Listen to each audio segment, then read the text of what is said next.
भोले बाबा के मामले पर आप नहीं बोलेंगे, भोले बाबा के मामले पर आप ये नहीं पूछेंगे पलटकर कि एफआईआर में भोले बाबा का नाम क्यों नहीं है। चाहे वो भोले बाबा हो, चाहे उसके सेवादार हो, चाहे पुलिस प्रशासन हो, जो भी दोषी हो उसके खिलाफ कड़ी से कड़ी कार्रवाई करनी चाहिए। लेकिन कार्रवाई आप करेंगी कि कार्रवाई उत्तर प्रदेश की सरकार करेगी, यह सवाल है।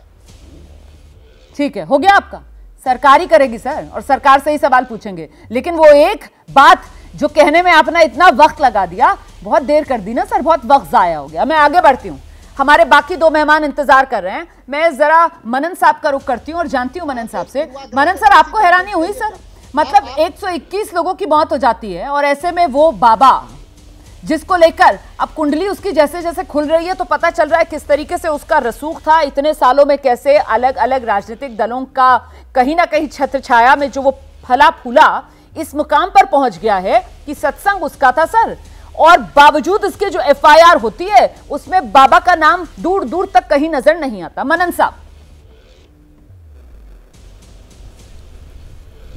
देखिए, मैं सबसे पहले एक बात बता दूं आपको कि एफआईआर कोई ये सब चीज़ इन्वेस्टिगेशन नहीं होती है।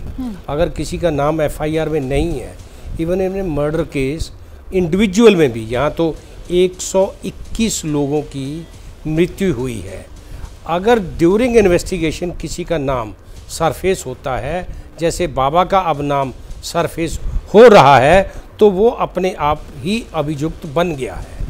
और लेकिन मैं कुछ और कहना चाहता हूँ जी, एडमिनिस्ट्रेशन को, डीएम या डीसी को इस आयोजन का, इस कार्यक्रम की इजाज़त देनी ही नहीं चाहिए थी।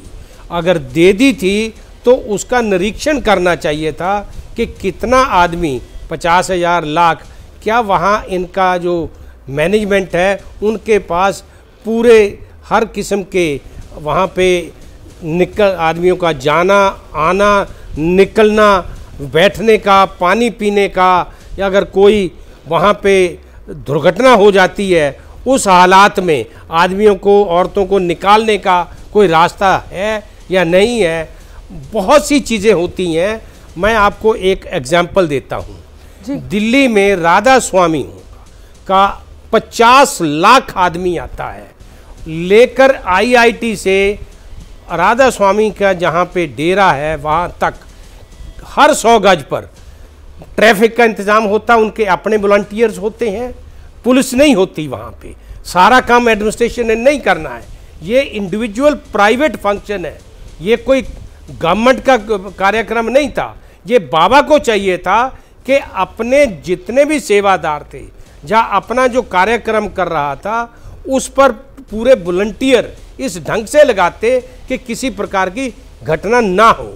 और सबसे विडंबना इसमें ये है, जो खबरें आ रही हैं, जैसे ही वहाँ पे स्टैम्पीड हुआ बाबा जी भाग गए वहाँ से। बाबा जी को रुकना चाहिए था, उनकी सहायता करनी चाहिए थी, रादर लोगों को ये रोकना चाहिए था कि आगे मत आओ और इस तरह से स्टैम्पीड ना करो, शायद उसमें 150 लोगों की जिंदगियां बच जाती।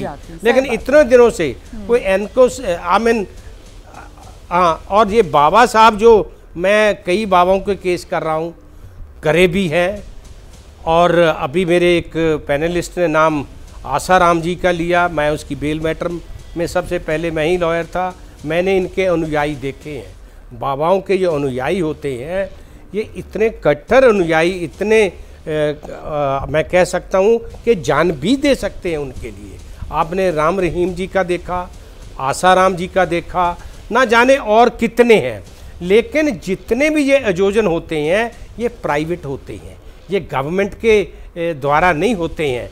एडमिनिस्ट्रेशन को दे सकते हैं हम दोष, लेकिन इतना दोष मत दो कि प्राइवेट किसी की, कल को बारात निकलती है, 1000 2,000 आदमी होता, वहाँ कई बार देखा होगा हवाई फायर करते हैं, तो वहाँ का एसएचओ उस चीज़ के लिए या डीएम उस चीज़ के लिए रिस्पॉन्सिबल होगा। ठीक है, तो इसमें सीधा सीधा बाबा मेन है, मैनेजमेंट प्रबंधक जितने भी थे, सेवादार गरीब बेचारे पकड़ लिए। शुरुआती सवाल से थी ना कि भाई बाबा मेन है बाबा, और वो जो एफआईआर हो रही है उस एफआईआर में बाबा का ही नाम नहीं है। और जिस बात का जिक्र अभी आप कर रहे थे, मुझे लगता है अरविंद सर के पास जरा चलते हैं दर्शकों को लेकर। अरविंद सर, न सिर्फ बाबा जी भाग गए उस समय, मतलब अगर वो जरा सा इनिशिएटिव ले लेते, जिस तरीके से हमारे जो रिपोर्टर्स हैं वो ग्राउंड पर हैं सर, जिन्होंने अपनों को खोया है, वो उन पीड़ित परिवारों के पास भी जा रहे हैं और वहां पर भी जो पीड़ित परिवार हैं वो ये कह रहे हैं कि अगर एक बार बाबा जी माइक पकड़ के यही कहते थे ना कि जहां हो वहीं रुक जाओ, तो ये भगदड़ नहीं होती, क्योंकि सब उनके श्रद्धालु थे। और जिस बात का जिक्र मनन सर कर रहे हैं कि साहब वो इतनी उनको फॉलो करते हैं, इतनी उनके लिए श्रद्धा होती है कि उनकी बात को वो ब्रह्म वाक्य मान लेते हैं।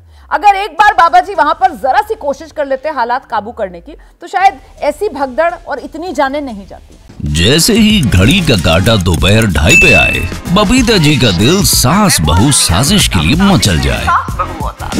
और ये है इनकी बहू, पूरे दिन ऑफिस की टेंशन हो जाए गॉन जब ये करें अपना फेवरेट शो फ्री टाइम पे ऑन। इनकी तरह आप भी देखें अपना फेवरेट शो अपने टाइम पर और डाउनलोड कीजिए एबीपी लाइव ऐप अपने स्मार्ट टीवी पर।